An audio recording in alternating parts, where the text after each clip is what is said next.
Assalamualaikum warahmatullahi wabarakatuh. Alhamdulillah, wassalatu wassalamu ala asyrafil anbiya'i wal mursalin wa ala alihi wa sahbihi ajma'in. Amma ba'du.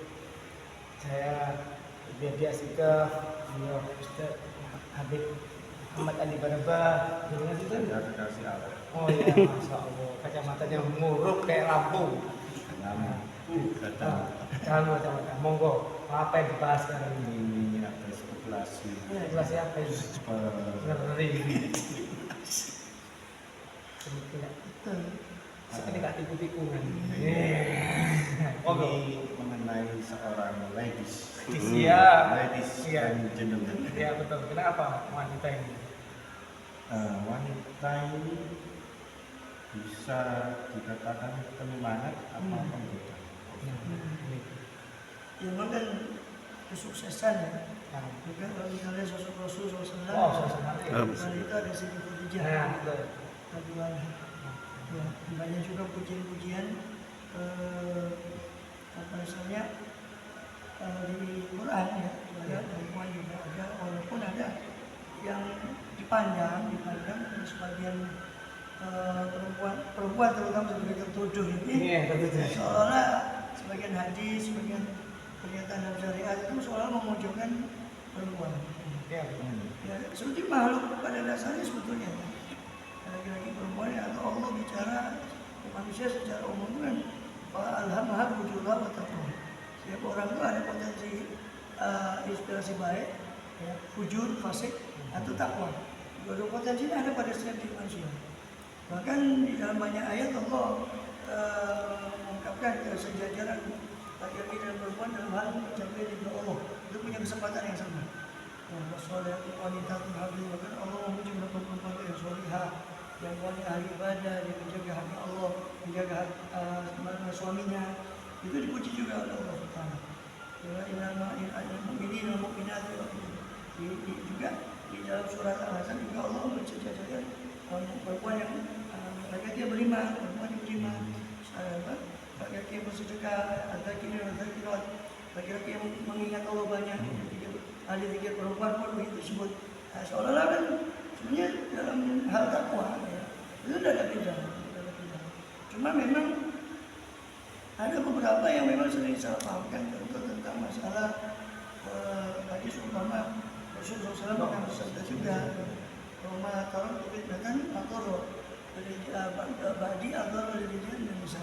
Saya tidak meninggalkan satu fitnah, kerusakan, ya, kerusakan atau fitnah atau ujian, cobaan yang lebih bahaya setelah saya meninggal bagi laki-laki melebihi perempuan.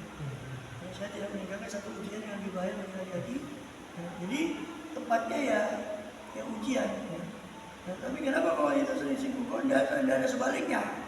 Ya, saya tidak meninggalkan bagi perempuan kita lebih bahaya dari laki-laki. Tapi kenapa kalau laki-laki perempuan? Nah, sebetulnya yang nggak usah kumpul apa ya. Berpandangan negatif pada hadis semacam ini. Memang, mohon maaf, kadang dilihat dari segi fisik saja. Kenapa kok perempuan lebih banyak tertutup? Karena banyak daripada fisik perempuan itu yang mengundang fitnah. Fitnah adalah berarti ujian. Mohon maaf ya, kita harus perlu bahas term masalah fitnah ini. Karena di masyarakat fitnah itu kan di dalam bahasa Indonesia itu sudah pahamnya lain. Fitnah itu mengada-ngadakan sesuatu. Oh itu fitnah berarti nggak betul kan? Itu fitnah bahasa Indonesia. Fitnah dalam bahasa Quran itu ujian, ya ujian. Itu fitnah atau kerusakan. Quran sering menggunakan kata fitnah itu untuk kerusakan atau ujian. Nah, dalam hal ini memang dari segi fisik saja wanita itu lebih banyak mengundang fitnah ujian bagi laki-laki daripada sebaliknya. Ya, lebih baik daripada sebaliknya. Sehingga di situ mungkin kita bisa pahami syariat itu menutup aurat perempuan lebih banyak. Dan sebenarnya laki-laki di sini dipahami negatif. Enak laki-laki kan seberapa. Ya, sebetulnya itu bukan pembatasan. Itu justru memang dari kodrat di sana, kodrat dari sononya. Nah, sehingga syariat itu menyesuaikan kodrat yang sudah ada itu supaya tidak ada suatu yang konslet dalam hubungan antara laki-laki dan perempuan. Justru Islam itu menjaga. Islam itu menjaga ini yang dipahami kemudian tertutup, dianggap melengkap, dianggap polos dan sebagainya. Justru kalau terbuka lihat, ya kan? Semua terjadi kasus yang tadi kita ngobrol tadi ya, perkosaan, itu kan coba lihat awalnya. Ada yang Semua awalnya itu kan daripada beda itu menemukan aurat. Selain pandangan, salah sing dua motor kan. Nah, ya betul, memang salah juga. Kita tidak mengatakan orang yang matanya jelalatan melihat aurat, kita katakan itu betul, tidak. Tapi kan juga bukan berarti itu menjadi pembenaran dengan dia membuka aurat. Jadi itu sama-sama, ya bukan tuduh-tuduhan, ya artinya sama-sama salah. Yang dia tidak bisa jaga pandangan salah, yang dia bisa jaga aurat juga salah. Itu baru kita bicara masalah fisik. Nah, itu juga sudah mengundang fitnah. Kenapa? Jadi jangan menyalahkan atau memandang negatif hadis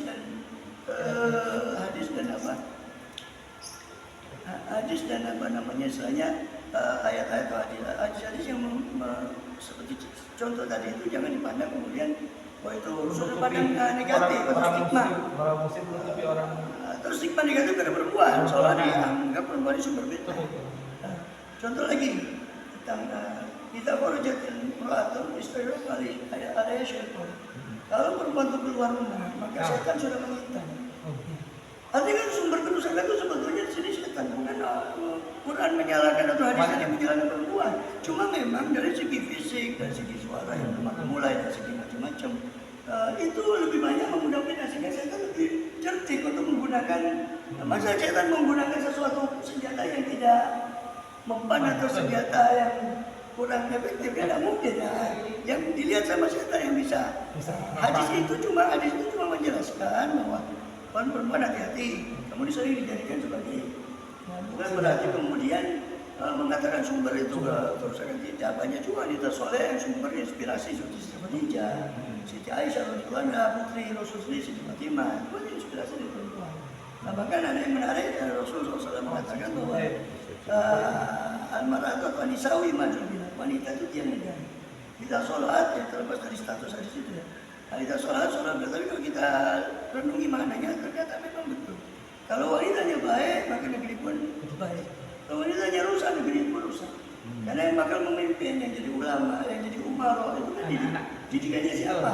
Nah, sebelum sekolah, itu kan ibu dulu. Nah, sampai dikatakan al-um madrasatul ula, ibu itu adalah madrasah pertama sebelum dia mengenyap. bagaimana itu? Madrasah pendidikan. Pertama ini dalam arti madrasah seorang ibu ini bagaimana? Jadi dikatakan ya itu tadi kan mulai dari kembali kan semua itu kan ke pendidikan ya. Jadi kita bicara masalah tema-tema yang sebelumnya topik tentang takmir, masalah itu kembali ke pendidikan, kurangnya pendidikan. Nah perempuan justru Islam yang memulai pendidikan pertama bagi perempuan. Bahkan banyak wanita di hadis Rasul SAW, beliau bahkan wanita-wanita Ansor itu, wanita sahabat itu malah menuntut, ya Rasulullah, enak saja pada laki-laki ngaji sama jenengan, coba kasih sama kita kesempatan untuk ngaji dengan jenengan. Hanya Rasul SAW memberikan porsi khusus, beberapa hari khusus yang memang mengajar untuk perempuan. Nah, seperti itu kan siapa yang memulai? Bukan daripada Islam. Sedangkan di zaman jahiliyah kita lihat perempuan itu dakwahnya barang. Di dakwahnya barang diwariskan, kalau mau dicerai digantung. Dicerai berapa kali? Syarat makan talak itu dulu. Enggak terbatas 3. Sama jahiliyah itu berapa kali mau ditalak boleh. Barang-barang. Datang Islam itu dengan kembali ke situ. Apakah perempuan itu tergantung pendidikan si ibunya tadi. Dia menjadikan si anak perempuan ini sebagai apa? Solihah, maka dia akan mendorong suaminya. Ya, juga. Dan itu kalau kita tarik ke akhir ayat surah At-Tahrim itu Allah SWT memberikan 2 contoh ya, yang 2 contoh yang berbeda ya. Allah memberi contoh wanita soleh itu sebagai Maryam yang binti Imran ya, dengan Asia istrinya Fir'aun ya. Dengan wanita yang fasik itu diberi contoh istrinya Nabi Lut dan istrinya Nabi Nuh di akhir surat At-Tahrim itu. Jadi artinya itu apa? Enggak melulu kemudian dalam agama itu pandangan perempuan itu ya tergantung. Itu loh istrinya Nabi Nuh. Oh ya, Inspirasi. Kok jadi malah jelek? Malah istri Nabi Nuh malah troublemaker, malah jadi fasik. Justru ini Siti Maryam yang ibunya begitu, banyak seorang alim Imran, Imran menjadikan nama surat Al-Imran namanya Maryam alaihissalam. Sampai ada Ali Imran. ada lagi Asia. Asia ini istrinya Fir'aun, tapi dia mukminah. Dia beriman. Hanya ada menjamin juga kan. Memang di sini yang saya ingin lihat di sini dari sisi bahwa Quran juga tidak melulu menggambarkan ya perempuan itu sumber masalah, benar. Atau memang ya ada benarnya juga kalau sebenarnya mengarah ke sana kan gitu. Ya, jadi ngocok-ngocoki kan gitu. Orang bisa korupsi umpama. Kan juga dari istri lah. Dia mencela suaminya, masuk gitu aja gak bisa, mengatakan sekian, sekarang perlu beli ini, gitu. Hanya jadi kemana-mana. Jadi merembet gara-gara kompor Kompornya di dalamnya. kompor meletup. Ada kumpul ini. Apalagi kempanan. Tapi kan kalau dilihat dari lain sih Khadijah gimana mendorong dakwah. Rasul kan katanya atau sebagainya. Iya kan? Islam itu beres tidak kemudian. Adapun hadis yang berkaitan dengan kodrat perempuan memang iya perempuan haid kata Rasulullah. Kalian ini kurang dari agama dan kurang dari akal. Gak terima. Dia jangan perempuan sekarang. Sahabat perempuan saat itu gak terima. Kok bisa saya harus dengan bilang kamu ini kurang akal dan kurang agama. Bukannya kalau kalian haid kalian tidak puasa dan sholat. Iya betul Rasul. Itu kurang agamanya tadi. Tadi kan ada perihnya sholatnya. Dari segi keberagaman ada sedikit kekurangan dalam tanda betul. Nah juga dari segi akal bukankah saksi satu laki itu menyamai dua saksi perempuan. Ini dari segi akal ketanggapan akal. Tapi di situ sebenarnya kalau kita lihat di sisi lain itu ada kelebihan. Itu justru kelebihan. Yang dianggap kurang akal tadi justru wanita lebih main kepada perasaan. Kalau laki-laki kan lebih banyak mikir. Ya akal. Tapi untuk tahun ini, kebanyakan di tahun ini 2023-2024 yang banyak perselingkuhan terjadi seorang wanita ini. Laki-laki ini bergoda, kan laki-laki ada 3, kata wanita, tapi yang tidak bisa dihindari seorang laki-laki adalah wanita. Iya, memang Pria stres karena wanita, pria terluka karena wanita, pria uangnya habis karena wanita. Kira-kira gimana? Cuma yang sampai. gitu ya. Saya tidak pernah mengalami. Jadi kalau dikatakan perselingkuhan dan sebagainya, apakah kemudian dapat disebutkan? Ya mungkin karena mungkin populasinya lebih banyak ya. Karena tanpa Sultan Zahir sama ini populasi perempuan itu lebih banyak. Di sisi lainnya memang soalnya di hadis juga pernah disinggung bahwa soalnya antara kalau dari segi libido ya syahwat itu perempuan itu 9 sama lagi banding 1. Lebih tinggi yang wanita. Cuma perempuan itu tidak sama. Kata Rasulullah, laulah haya kata Rasul, seandainya bukan rasa malu yang tinggi dari perempuan, dia akan meminta kepada laki-laki di pasar. Yang kita apa sama main drakon ya. Saya tidak mau jelaskan apa main congklak, apa main apa. Tapi karena ditutupi perempuan, ditutupi dengan sama menyerang. Nah memang kalau dilihat supaya ada contohnya juga, banyak. Ya itu tadi lah, nggak bisa itu jadi justifikasi keduanya namanya selingkuh salah. Ya walaupun sama-sama menyalahkan. Si laki nyalahkan yang menggoda saya, ini perempuan juga menyalahkan. Ya udah salah. Yang satu mau yang satu kenapa dia menggoda? Yang satu kenapa tergoda? Mau makan ini rawon, mau sate, mau rawon, mau sate. Nanti contohnya kalau kita bikin Indomie sendiri itu nggak enak, tapi tinggalnya orang lain kan enak. Gitu ya. Jadi orang lain lebih Sawang sinawang katanya. Orang itu kan di orang masak itu nggak mau suka mas enaknya. Kalau dimasakkan lebih enak. Gitu. Ya bagaimana? Sampai di Isra Mi'raj itu ditampakkan satu penampakan kepada Rasul SAW ada orang yang di depannya itu ada daging yang segar, yang enak, sudah masak, sudah matang. Di sana ada daging busuk. Malah yang jauh yang busuk itu dimarahin sama si orang ini. Yang enak ini yang segar tidak dimakan, tidak ditolong. Ditanya sama Rasulullah, ya sebenarnya apa? Ini dari umatmu. Di rumahnya ada yang halal, malah dia. Berarti kan juga bukan di situ bukan yang menjalankan perempuan. Lagi kenapa? Oh Allah sudah halalkan bagi dia buat istrinya, tapi dia masih. Nah, sudah setan lebih banyak. Ya, saat lagi-lagi kembali ke hadis tadi, perempuan itu jadikan alat. Jadi bukan hadis itu bukan dalam konteks menjalankan perempuan, cuma dari konteksnya begitu. Itu punya ribanya harus ditutup. ditutup, bicaranya juga harus dijaga. Bahkan Rasulullah SAW mengatakan wala yaqulna bil qawli, jangan kamu itu melemah memulaikan suaramu sehingga orang yang punya niat tidak baik itu semua Allah sudah jelaskan. Semua Rasul sudah jelaskan. Cuma kadang nggak belajar. Nah, kembali ke pendidikan.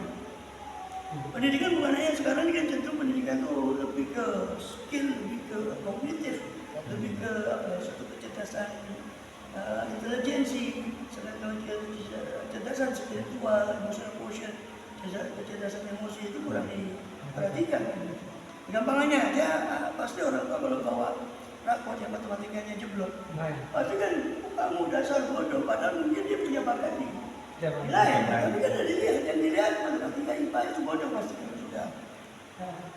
Jadi kan artinya ke pendidikan juga, jadi pendidikan sekarang juga kita melihat juga agak gimana ya, nilai pendidikan itu ya padahal kan kuncinya di pendidikan perempuan tadi, yang mana perempuan calon pendidik pertama itu seperti ibu kan itu. Makanya kenapa di situ ketika bayi kita juga harus dijaga, ya ibu itu pada perkataannya, ya makanya yang halal dan sebagainya itu pengaruh pada dia. Saya punya teman ya, satu SMP pendidikan Islam, itu dia punya teman yang memang subhanallah ya, kita pas ngaji gimana dia memperdengarkan murat Al-Quran itu kepada itu dia belum ya masih ambil. Subhanallah memang anaknya untuk Al-Quran itu lebih ya. Nah, ini kan menandakan bahwa itu ada pengaruh pendidikan. Kalau orang barat mengatakan long life education, pendidikan jangka panjang, long life education, pendidikan jangka panjang yang dicanangkan oleh dunia barat. Rasul sudah berkata minal mahdi di pendidikan itu mulai dari embangan, nol hari bahkan jauh sebelum itu sampai ke liang lahat. Nah ini kan yang kurang, kadang karena kurang teredukasi calon ibu, ya kawin pokok kawin. Nah itu ya pendidikan ke wanita malah disepelekan. Kata saya wanita itu sumur, dapur, kasur. Mana lah. M3M. Masak masak mana. Sumur, dapur, kasur. Jadi pandangannya juga sudah bos ada apa? Ya bukan hanya sekolah dukur, ada pendidikan di pondok pesantren, pendidikan taklim di taklim itu kurang. Ya, jangan dipandang perempuan kan nanti cuma tuh. Saya sering mengatakan ke ibu-ibu di pengajian ibu-ibu itu jangan memandang remeh ketika ditulis di KTP itu profesi apa? Ibu rumah tangga itu profesi istimewa. Gimana bisa lahir anak-anak yang itu kalau tidak ada ibu rumah tangga yang betul-betul cakap dan mendidik lah. Gimana dia mendidik kalau tidak terdidik? Ya. Kembali ke situ. Tapi untuk tahun ini dominan jatuhnya kebanyakan wanita yang itu gimana? Apa dia kan cuma dua aja orang hebat, ekonomi atau nafsu? Ya sebenarnya gini. Bagaimana orang itu bisa terjadi melakukan seperti itu kan cuma dua hal itu aja. Ya memang artinya gitu.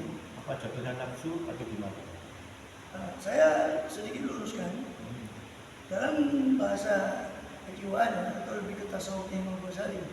Kalau sebenarnya Imam Ghazali itu tasawuf dia ada sentuhan ke psikologis begitu. Cuma orang dulu nggak menyadari, baru dari barat menggunakan psikologi. Soalnya dibahas di itu kan nafsu, ya, nafas term dalam istilah sufi itu sebetulnya gabungan antara khotok dan syahwat. Apa itu khotok, apa itu syahwat? Sebenarnya khotok itu adalah potensi di mana orang itu untuk menolak yang tidak nyaman. Contoh, kita gusar, ketika kita ongkok, kita ngomel, itu luapan dari khotok. Jadi khotok itu potensi ada dalam diri kita untuk menolak segala ketidaknyamanan. Ini Freud Sigmund Freud punya teori psikologi yang mirip dengan ini tadi. Alasannya mau saya jauh 900 tahun yang lalu sudah membahas itu di Ihya-nya. Ego dan super ego di teorinya Sigmund Freud. Kemudian dia jadi apa namanya? Istilahnya khotok ya. Khotok itu saya luruskan. Khotok itu adalah potensi yang ada pada diri manusia untuk menolak segala ketidaknyamanan. Syahwat itu adalah potensi dari ada pada diri manusia untuk menarik segala kenyamanan. Syahwat kepada makanan, kepada minuman, kepada kendaraan, kepada handphone, kepada syahwat itu kesenangan. Iya. Kesenangan. Kalau mau tahu, coba dilihat di surat Al-Imran. Di situ di awal Al-Imran, di awal surat Al-Imran Allah mengatakan zuyin alinasi hubbu syahwati minan nisa. Diperhiaskan bagi manusia itu hubbu syahwati, cinta kepada segala kesenangan. Jadi syahwat itu artinya kesenangan. Sesuatu yang menyenangkan itu syahwat. Kata syahwat artinya menyenangi sesuatu. Nah, cuma di bahasa Indonesia ini mengalami penyempitan makna. Soalnya syahwat itu libido atau kepada lawan jenis. Padahal enggak, dalam bahasa agama syahwat itu kesenangan, syahwat pada kendaraan. Itu syahwat kesenangan pada kesenangan pada anak, kesenangan pada sesuatu yang dia senangi, sepeda dan sebagainya. Kesenangan pada itu syahwat. Sebetulnya dalam bahasa syariat saya perlu luruskan. Nah, kembali ke sini. Nah, sebelum kembali ke sini saya ingin perdalam lagi di surah Al-Imran itu. Zuyin alinas hubbu syahwati minan nisa. Diperhiaskan, ya, zuyin alinas diperhiaskan bagi manusia hubbu syahwati, cinta kepada kesenangan. Kesenangan yang pertama, menariknya, kesenangan yang pertama disebut di ayat itu minan nisa, perempuan dulu. Kesenangan nomor satu disebutkan itu anisa, perempuan. Wal banin, anak-anak. Kesenangan pada anak, cinta kepada anak. Wal qanatir al-muqantarah, cinta pada harta yang banyak. Emas, perak, fulus, duit. Orang kalau ada vitamin F sama vitamin D ini lemes. Vitamin F itu fulus, vitamin D itu duit. Katanya gitu. Jadi pada itu minat dabi wal fitati, berupa emas dan perak. Kalau semua begini. Wal khailil musawwamah, kuda, sekarang kendaraan. Itu juga termasuk syahwat. Dalam bahasa Quran itu syahwat. Jadi ada berapa? 5. Ya, perempuan, anak-anak, harta, macam-macam duit, sebagainya. Khail, rezeki wakil kuda, naik kendaraan, sebagainya. Wal khail musawwamah, wal an'am, hewan ternak. Hobi memelihara itu atau hewan ternak. Hobi-hobi yang lain lah. Ada sekitar 5 lah. Jadi kurang 1 ya? Menyenangkan istrinya orang. Nah itu kan sudah nisa tadi. Termasuk ke perempuan itu, perempuan kan umum. Nah, kita sudah oke ya. Kita sudah dapat bicara tentang foto. Semua manusia ada foto. Kita nggak bisa bayangkan orang nggak punya foto, istrinya diganggu dia diam saja. Nggak mungkin. Enggak, kita kan nggak bisa bayangkan itu kan. Ya. Kan nggak mungkin orang nggak punya foto. Makanya semua orang punya foto. Nah, kemudian kita nggak bisa bayangkan juga orang nggak punya syahwat, nggak ngopi. Karena nggak punya kesenangan, karena kesenangan syahwat itu sekali lagi syahwat dalam bahasa syariat, bukan bahasa Indonesia yang disebut tadi ya. Itu kita nggak bisa bayangkan. Karena orang nggak punya syahwat, nggak ada keinginan beli apa atau makan apa, nggak ada. Nah, permasalahannya bukan itu. Ya, permasalahannya bukan itu. Permasalahannya apa? Semua orang punya foto, semua orang punya syahwat. Permasalahannya di mana kita letakkan foto dan syahwat. Datanglah istri. Nah, syahwat pada perempuan dilakukan dengan pernikahan yang halal. Nah, jadi permasalahannya bukan ada tidaknya syahwat dan foto. Semua orang pasti punya. Tapi posisi akal itu disebut akal dalam bahasa agama. Dikata aklon artinya mengikat. Jadi akal itu sudah mengendali. Di posisi yang betul itu akal di atas, syahwat itu di bawah. Kalau syahwatnya di atas, akalnya di bawah, ini bahaya. Kenapa? Syahwatnya di atas, akal turun kepada syahwat. Jadi ngakal-ngakali orang ada. Ini kan ada syahwat semua nih. Nah, termasuk selingkuh tadi dari apa? Ekonomi, apa dari kebutuhan seks, libido. Nah, kebutuhan libido. Mungkin itu gini. Dia dua-duanya kembali ke syahwat. Dua-duanya ekonomi kepulus, itu kembali ke syahwat. Intinya nggak bisa seperti kita bicara dalam tema yang lain sudah ambil kan keegoan. Ego kan dari yang gabungan dari otot dan syahwat ini yang dia tidak bisa kendalikan. Yang muncul keakuan, masa bodoh sama orang. Dari pernikahan. Mau gue. Pas itu apa kurang kebukaan di saat Ya banyak faktor. di saat hubungan badan. Nah itu Mungkin kurang puas wanitanya atau gimana? bisa jadi itu. Dan itu sudah intinya tidak ada satupun Rasul SAW tidak mengajarkan. Saya mohon maaf, hubungan sama Rasul bilang, jangan kamu mendatangi istrinya seperti kerja seperti mau datang, mohon maaf, kumpul selesai. Hendaknya ada Rasul, ada putusan antara kamu dengan kamu. Apa itu? Pembicaraan. Ini bahaya kita. Apa jomblo-jomblo ini? Cumbuan. Ayo. Artinya intinya kalau bahasa seksolog ya, bahasa seksolog itu Pemanasan. nah, sebetulnya istilahnya apa istilahnya? Bahasa seksolog itu biasanya Rasul sudah mengajar sebelum dokter-dokter itu yang ahli katanya ahli dan Rasul sudah mengajarkan jangan kamu semua dirimu sendiri, bukan kamu puas istrimu itu tidak ada pendidikan dalam diri Rasul soal pendidikan. Hanya semua sampai Salman Al-Farisi, seorang sahabat dari Persia asalnya, sampai berbangga dengan mengatakan Rasul kami mengajarkan segala sesuatu, mohon maaf, sampai kami buang air besar, Rasul mengajarkan gimana cara bersuci. Sallallahu alaihi wasallam itu semua diajarkan oleh beliau. Artinya ya bisa jadi seperti itu, latar belakang banyak faktor. Kalau ekonomi intinya kesyahwatan. Intinya kalau mau di absen, mau dicacah satu persatu daripada sumber permasalahan ini, intinya ya kembali ke tidak bisa menguasai waktu dan syahwat. Itu perlu terapi. Karena penyakit dohir ada dohir. Masanya penyakit batin ini mau cari spesialisnya kemana? Gitu. Nah, kalau kata bahasa Imam Ghazali itu lebih ngantem lagi. Apa kata Imam Ghazali? Nah sekarang dokternya kemana? Dokternya para ulama. Ulamanya sendiri sudah dibuai dengan cinta dunia. Bagaimana kata Imam Ghazali orang buta menuntun orang buta? Sasar ya. Selingkuh sama berzina itu Ya sama lah. Cuma kan zina itu bahasa syariat. Bahkan dalam fikih itu ada definisi yang lebih. Ya, jadi orang itu nggak bisa. Nah di sini tuduhan berzina namanya qadzaf dalam bahasa syariat itu nggak bisa dilontarkan. Kadang orang di masyarakat ya, sering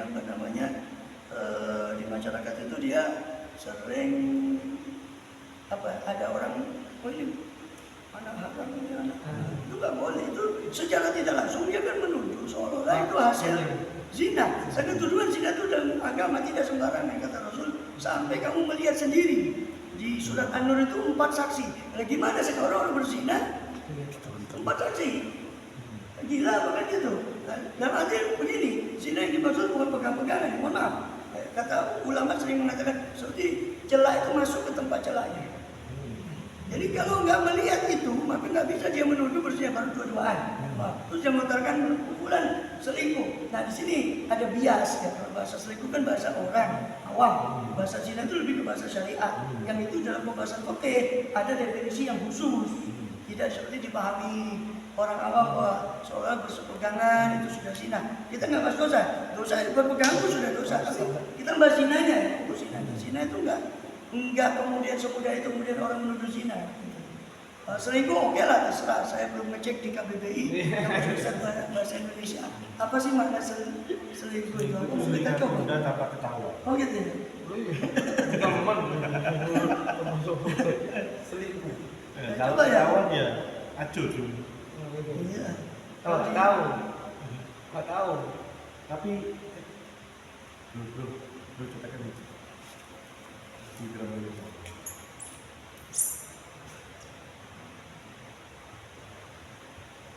Ya. Kalau di KBBI itu kan selingkuh itu menyembunyikan sesuatu kepentingan sendiri. Kita berterus terang ini KBBI dari rumus besar bahasa Indonesia. Kepuasannya. Menggelapkan uang koruptor. Itu kepuasan Menyeleweng. sensasi loh. Ustaz. Kalau dinilai itu dari segi itu orang yang melakukan itu apa? Kepuasan apa sensasi? Ya itu tadi. Ya kalau kita lihat, saya kan nggak bisa bicara di luar kapasitas saya. Masalah seksolog dan sebagainya itu ada yang meneliti sendiri tentang masalah psikolog. Walaupun kita juga belajar sedikit banyak tentang itu. Cuma kan saya lebih ke ingin narinya ke penampakan dari yang ditampakkan Rasul itulah. Maksudnya kemarin kan rumah tetangga lebih indah. Kayak Rasul kan gambarnya gitu. Ada daging enak, baru memilih yang jauh itu busuk, justru dimakan dengan lahap.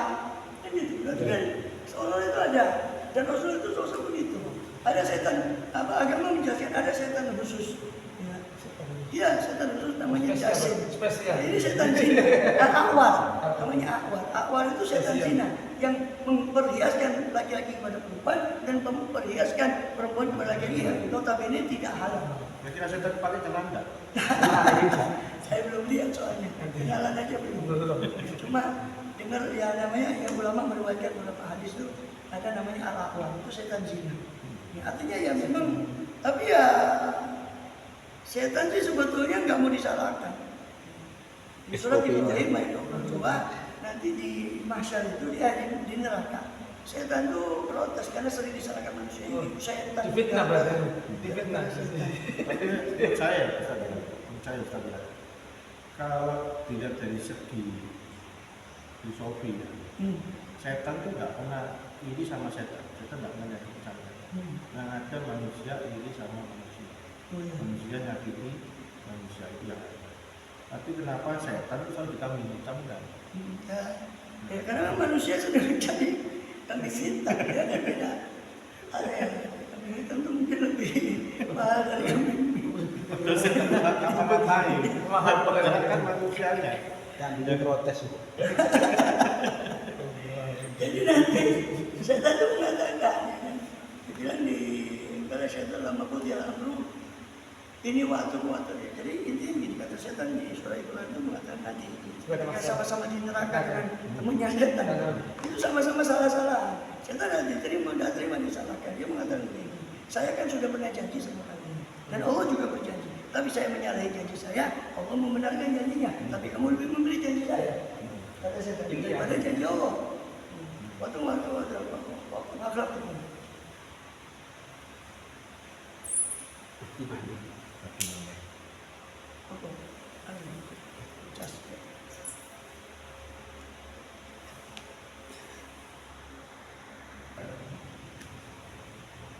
Ya, untuk tadi kan kita katakan bahwa setan itu nanti juga tidak boleh masalahkan.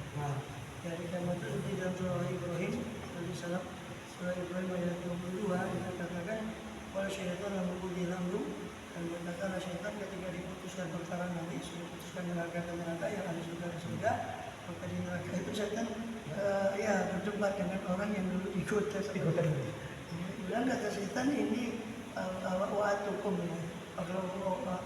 inallah wa'adakum adalah hati wa'atukum. Allah telah menjanjikan kepada kalian janji yang benar dan saya pun menjanjikan suatu janji kepada kalian, tapi tapi saya menyalahi janji saya. Dan Allah membenarkan janjinya. Pada talmun wa ma liya alaikum sultani. Dan saya sebetulnya tidak punya kuasa apa-apa atas kalian kata syaitan. Ila anda autukum li.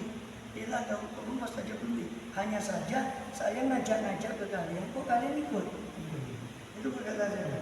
Saya ini jadi dari situ saya pernah jelaskan ke sebagai pengajian saya lupa ayat itu saya jelaskan bahwa ini loh artinya jangan kamu gambarkan setan itu seolah punya magic simsalabim orang itu tiba-tiba bisa Terpengaruh. Jadi setan itu cuma ngajak-ngajak. Setan itu bilang, bila anda ataupun saya tidak punya kuasa apa-apa, hanya saja saya ajak-ajak kalian. Fastajabtum li, tapi kalian ngikut ajakan saya. Fala talumuni, maka sekarang jangan celah saya. Walaupun usah kau celah diri kalian sendiri. Mana bimusyrikikum? Saya juga di neraka ini. Saya juga di neraka ini tidak teriak-teriak minta tolong sama kalian. Maka tolong jangan kamu teriak-teriak minta tolong sama saya. Kita sama-sama di neraka. Tangan tadi, saya tadi tangan berarti nih waktu sini. Kira-kira Ustaz ya, kalau kita menolak seseorang itu tanda kutip kalau seseorang ini mengajak ke tempat yang tidak benar, kira-kira kita salah nggak untuk menolak? Ya jelas, dalam Islam itu kan sudah ada edukasi ya, semua masalah sudah kita dididik oleh Rasul SAW dan oleh agama kita, syariat kita bahwa ya malaikulan adukum imra'atin ila mau syaitan atau mau sesuatu. Tidak mungkin seorang itu bersepi dengan satu perempuan, kecuali yang ketiga adalah syaitan. Artinya berdua-dua dan tanpa ada satu urusan. Ada perempuan pun ada etika di situ, harus menyatakan mahram dan sebagainya supaya atau wanita lain yang dipercaya sehingga dua wanita tujuh wanita kalau yang dipercaya dengan wanita fasik dan wanita yang dipercaya sehingga insya Allah sungkan dia kalau ingin membuat sesuatu ini sehingga ada itu ajaran agama. Jadi harus ada ditemani oleh mahramnya gitu. Atau wanita yang sesama wanitanya yang bisa dipercaya sehingga tidak terjadi suatu inilah ilustrasi ya. Rasul SAW sendiri siapa manusia yang lebih aman melebihi Rasulullah. Beliau suatu kali ketika itikaf di Masjid Nabawi, beliau disambangi, beliau kan kalau itikaf itu 10 hari. Jadi sebagian istrinya nyambangi ke Masjid Nabawi. Nah, kemudian itu Siti Sofia, seperti hadisnya di Bukhari juga di yang lainnya. Siti Sofia mau pulang, Rasul SAW mengiringi sampai ke pintu masjid, itu ada sahabat lewat. Sahabat lewat kan pakai itu ya, pakai cadar, jadi takut wajahnya orang pun yang lewat tidak bisa ketahui siapa wanita yang sama Rasul ini. Nah, maka lewat dua sahabat, Rasul bilang, pulang, ini Sofia. Ini Sofia. Subhanallah, kata sahabat tadi, tidak mungkin kami bersuudzon kepada jenengan ya Rasulullah. Tapi Rasul ingin mencinci itu. Nah, kalau artinya pesan yang bisa kita tangkap dari situ.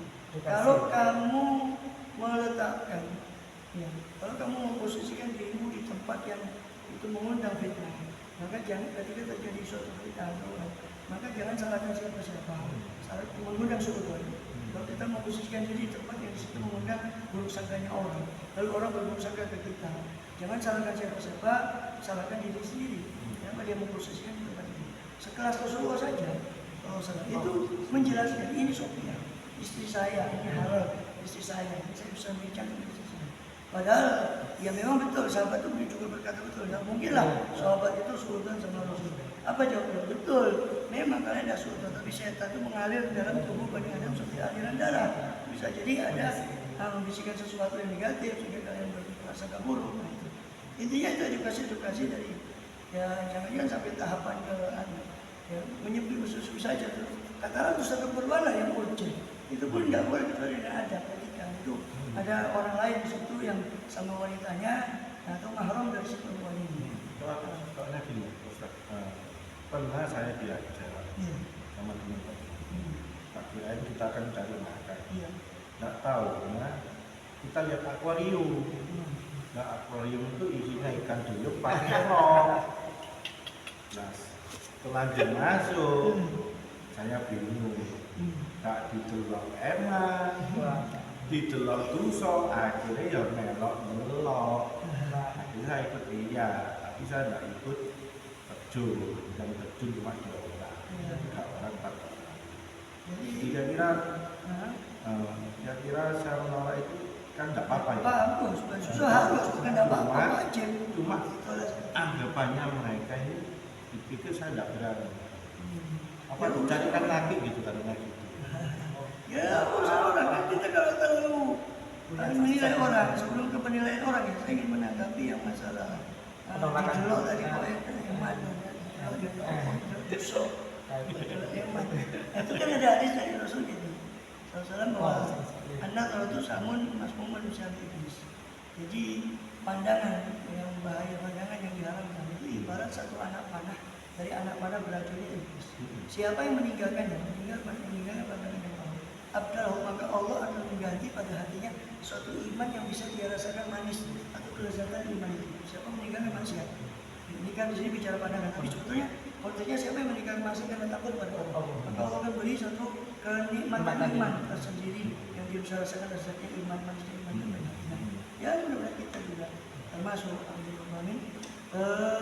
Jadi dari paparan tadi bisa kita katakan kita simpulkan ya. Intinya semua pintu dalam syariat itu ditutup, itu menuju kepada. Makanya kan larangannya bukan wala tasnu, jangan kamu berzina, tapi wala taqrabuz, jangan kamu mendekati zina. Jadi segala yang menjurus ke sana itu sama syariat ditutup. Berdua-duaan. Dengan wanita yang bukan haramnya, ya kan? Yang tidak halal, itu ditutup sampai Islam, tak boleh. Pandangan ditutup sampai Islam, tak boleh. Karena itu sumber. Nah, orang kan meremehkan pandangan. Oh, cuma belum, cuma. Dan justru semua itu berawal dari pandangan itu. Nah, seterusnya itu yang kemudian orang salah paham ya, tapi ya Allah lebih tahu lah. Ya, syariat buat dari Allah yang cipta manusia juga Allah lebih tahu gimana mengatur.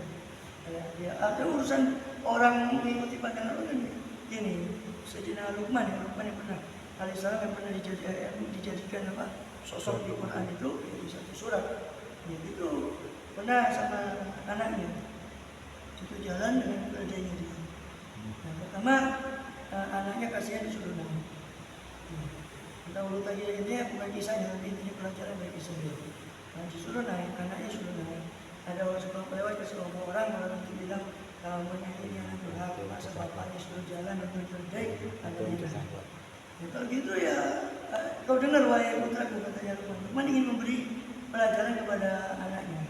Kalau kamu mengikuti, nggak mungkin lah, ridho nas boyatul tutup.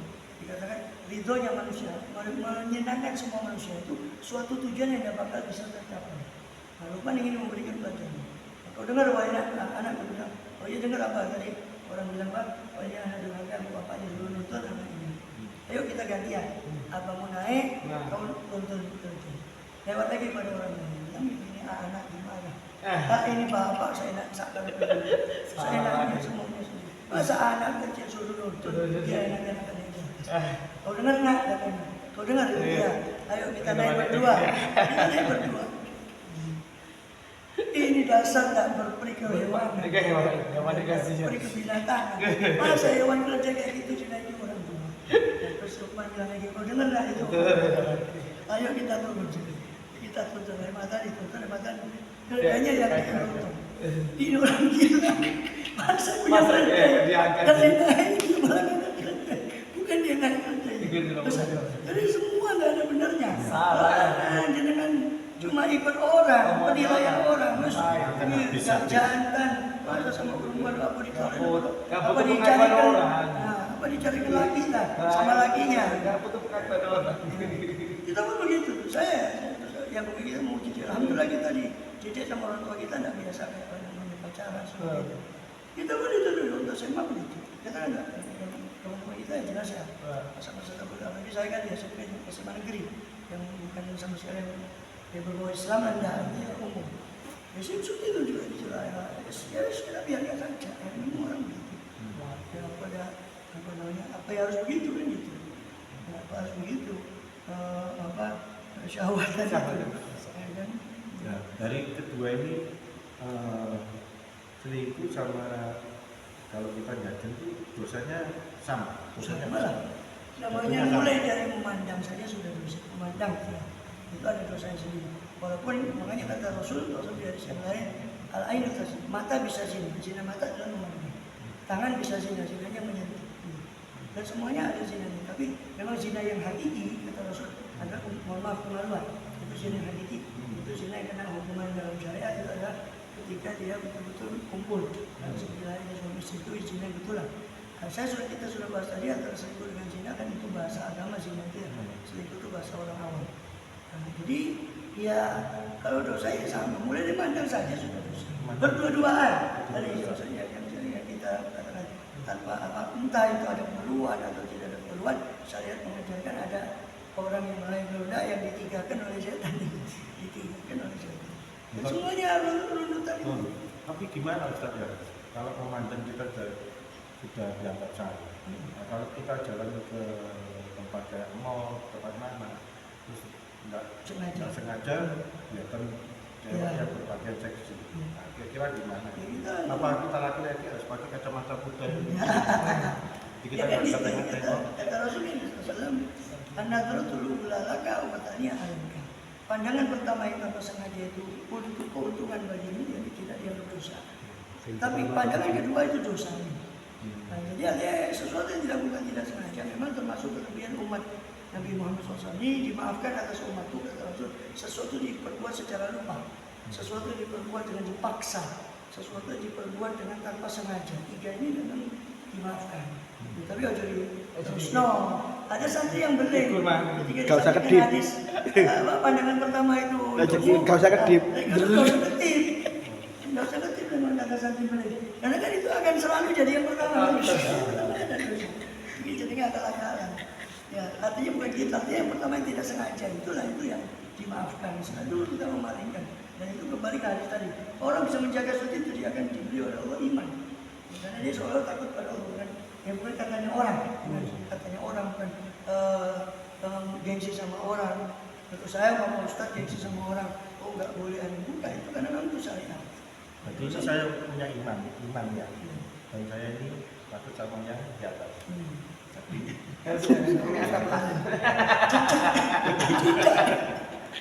Yang di atas itu Allah. Cicak. Ya Jadi, Allah. jadi termasuk sudah ini ya perfect ya. Insya Allah begitu. Kita mohon ya semua. Makanya Semua, Ustaz. kita introspeksi, kita dapat kebaikan, kita puji Allah Saudara. Segala puji Alhamdulillah. Segala puji bagi Allah yang sudah membantu kita untuk itu. Kita dapat kesalahan yang kita istighfar. Itu sudah konsekuensi. Ya. Oke, jadi pembahasan di sini sudah cukup fleksibel dan benar-benar akurat. Jadi sampai jumpa lagi di episode selanjutnya. Saya Jaya dan ini Muhammad dan ini Nasib tadi ya sudah penutupan untuk Habib tadi. Alhamdulillah, insyaallah kita ketemu lagi di channelnya Mas Jai. Tetap selalu selawat dan ngaji bareng sama Habib Muhammad Al-Baraba. Insyaallah ketemu lagi.